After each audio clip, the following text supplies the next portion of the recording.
Hello, everyone, and welcome to another episode of Tax Sale Starters. I'm Carlton Hoskins, and today I have with me Brian Sidesticker. As always, he brings the most insight into tax deed and tax lien investing. Some of you out there may have some experience. You may already know a little bit about tax lien investing, or you may know a whole bunch about tax deed investing. What we want to do is talk about some of the scenarios that you might find yourself in when you're doing tax liens and tax deeds.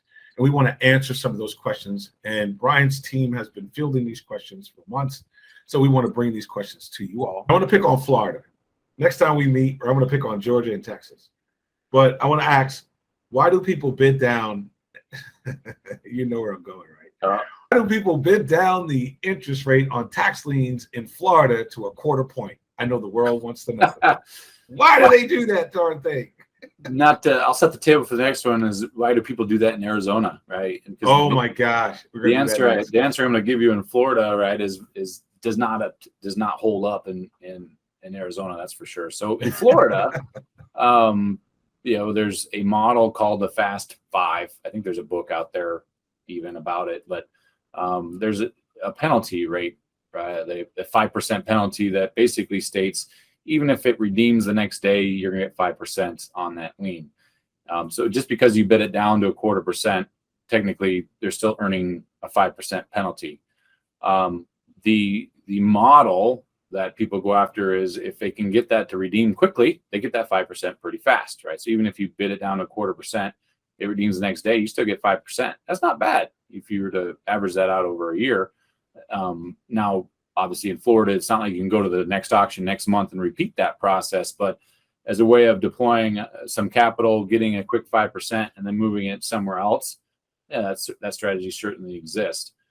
It's not a good strategy if you're trying to earn interest over a multi-year period, and this is where you will get burned trying to implement this strategy. Is you buy that lien at a 0.25% and it never redeems, and now you've owned that lien for 2 years. Technically now you've got a 2.5% yearly return, right?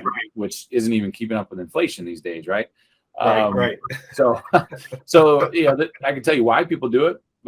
There's why, but I can't necessarily say it's a guarantee win in every scenario.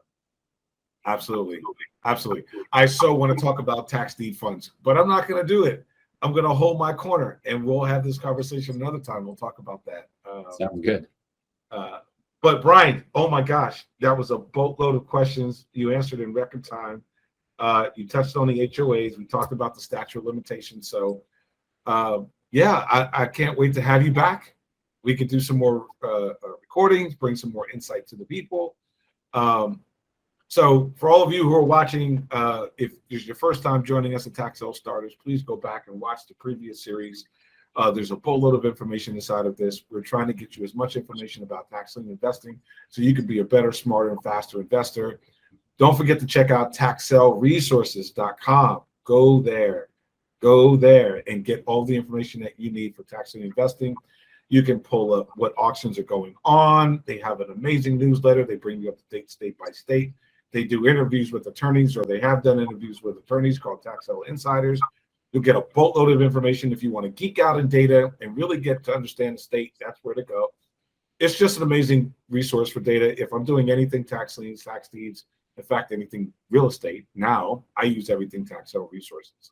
So hit the like button, hit the subscribe button. Don't forget to hit the notification bell. Stay up to date on what's going on, and check out Tax Sale Resources. And until next time, have a great investment.